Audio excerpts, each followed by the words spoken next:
is to understand what those KRAs are about. Once you have identified the KRAs, and we've just done that, step number 2 is to create a series of strategic objectives. So you might, for example, have a KRA of managing customer needs. Well, that's broad, that's not very descriptive. A strategic objective would then be to increase the customer numbers from 100 to 200 within the next 12 months. If you're managing economics, a strategic objective could be to achieve sales of $50 million within the next 12 months. If you were managing quality as an example, you would say that, in this case, if you're running a training company, that the evaluation forms would have a 90% success rate. In other words, people would tick between 0 and 100, 90 as average. Managing people growth. A strategic objective could be to put each of your staff members through a particular training program to develop them individually.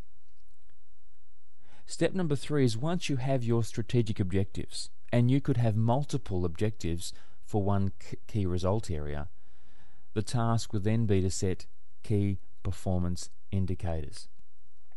And if you recall, there are 4 ways, generally speaking, of measuring KPIs: quality, quantity, time frame, and financially, whether that be dollars or whether that be percentages. When managing operations and when setting strategic objectives, the critical aspect of doing so is to think SMART, S-M-A-R-T. Your objectives should always be specific. They should always be measurable. They should be achievable. They should be relevant. And T, that's right, they should be time framed. Go back and have a look through your materials in helping you set SMART strategic objectives in helping manage operations. Pillar number 3, managing yourself. The choice is yours, and the ultimate goal of managing yourself is to feel good and to achieve what you want. It's important to remember that when it comes to time, as a manager, time can be your best friend and time can be your worst enemy. As you learnt at the program, unless you have a plan for your day, you will always work for someone that does. And many managers are great at understanding their expectations.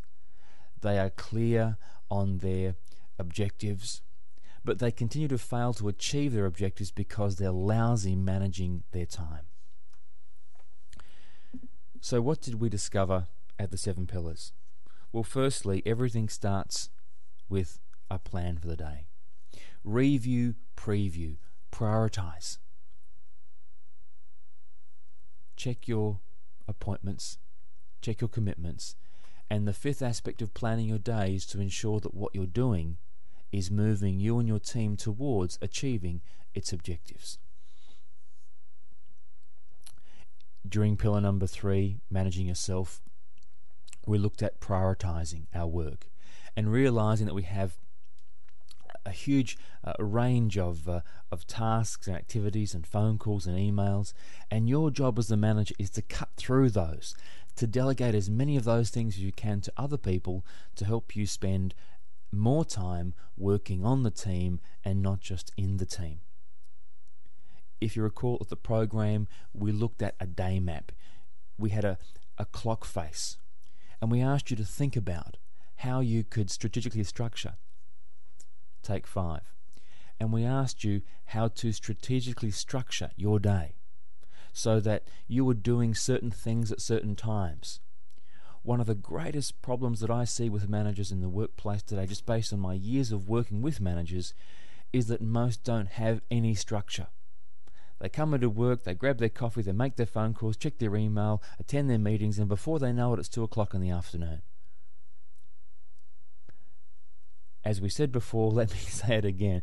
Unless you have a definite plan for your day, you'll always work for someone that does. So think back to your workbook. Go back and have a look.